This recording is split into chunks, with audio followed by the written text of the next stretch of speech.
Welcome back to the HackByte C++ series. So far we've learned about variables, how to store data, and loops, how to repeat things. But now it's time to learn about the secret weapon that makes big programs possible: functions.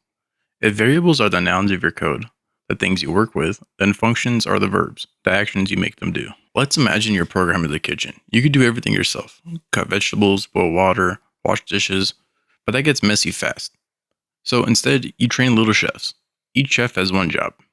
One chef only chops vegetables, another boils water, another washes dishes. Each chef is like a function, a tiny helper that does one task perfectly every time you call them. Here's a basic example. When we run this, the function prints a friendly message. Notice how clean it is. We didn't write the message inside main.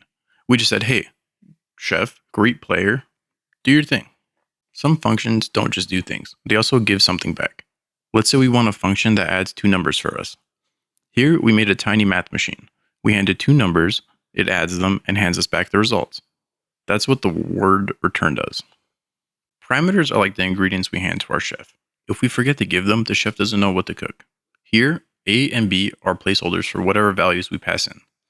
They're like little boxes that hold data just while the function runs. Imagine we're making an offline trainer for a game like a solid cube. We could create different functions for each ability. Now, instead of repeating the same lines of code all over, we can just call these little functions whenever we want. Our program becomes cleaner, faster, and easier to fix later. In real hacking tools or game trainers, you'll have many little jobs: reading values from memory, changing them safely, showing them in your overlay. Each of those can live inside a function. It keeps your code organized, prevents confusion, and makes debugging simple. When learning functions, remember, one clear job per function. Give it a meaningful name like heal player or add coins. Keep your main short. It could just call your little helpers. If you do that, you write code that feels calm and readable, not chaotic. And that's it. You just unlocked one of the most important building blocks in programming. Next time, we'll learn how to connect these functions together to make a full mini program that reacts to inputs.